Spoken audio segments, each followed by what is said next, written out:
Bien, vamos a hablar del AP ahora. Bien, el AP tiene que entender que hoy en día es el meta, ¿sí? El metagaming, el meta del juego es el AP, ¿sí? ¿Por qué?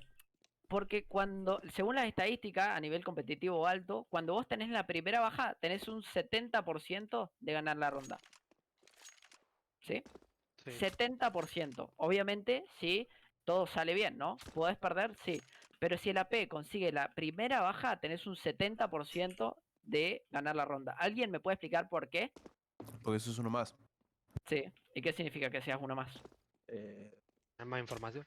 Claro. Sí, y los rivales tienen menos espacio para cubrir. O sea, perdón, tienen que cubrir más espacio siendo menos gente. Sí, no sé si eso. O sea, porque la baja de CT o de TT. No hablemos de en cuanto al bando. Si soy Terro o CT, consigo una baja. ¿Qué estoy consiguiendo? Ventaja numérica. Ventaja numérica. ¿Y qué me da la ventaja numérica? Posibilidad de ganar. Posibilidad de trade. Ganar. De un trade. Claro. Claro, Porque yo para sé que... entrar tenés uno más. Exacto. Pues yo sé que los rivales van a tener una persona menos para tradear. Y un espacio menos que cubrir y todo lo que conlleva. Pero lo principal es el trade, ¿sí? Ah, De espacios depende del mapa, de la situación, de dónde maté, de cuándo maté, y eso sí es importante, depende del mapa y de un montón de situaciones. Pero lo más importante, lo que a mí me genera la primera ventaja, es el trade, ¿sí? Que ellos tienen uno menos para tradear. Y si tienen uno menos para tradear, significa que yo tengo uno más y tengo ventaja.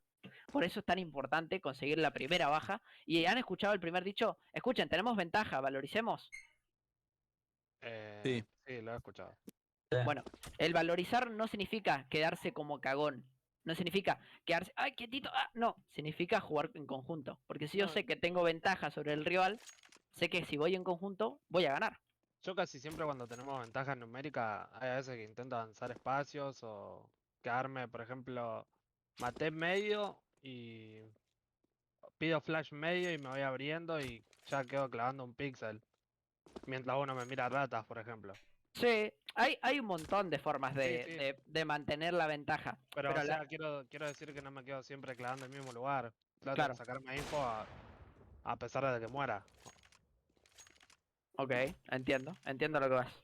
Bien, entonces, el Auper tienen que entender que en este meta tiene libertad de decidir lo que él quiera, ¿sí? Un Auper no puede estar esperando que el IGL le pueda decir, bueno, vos anda a piquear esto, vos anda a piquear esto, vos anda a piquear esto. Por ejemplo, lo que yo les digo, lo que yo hago como AP, yo tengo la ventaja porque soy AP y GL, ¿no? Pero el AP, por ejemplo, tiene respawn para rata, va a piquear rata. Tiene respawn para tapete, va a piquear tapete.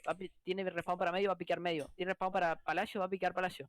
No puede estar preguntando al IGL o esperando la confirmación del IGL. A ver, el IGL puede plantear, che, escuchen, juguemos retake A. Bueno, el AP, listo, se acopla. Juguemos retake A, listo. Bueno, yo les aseguro tapete. ¿Entienden? Pero siempre van en conjunto. Y el IGL tienen que entender que el AP es el arma más ventajosa del juego, ¿sí? Es el AP el que te da la primera ventaja de lo que hablamos recién. Entonces tiene que dejarlo ser libre, ¿sí? Tiene que dejarlo que fluya. Sobre todo si el AP es bueno, porque vos sabés que sí o sí la ventaja te la va a dar ese AP, ¿sí?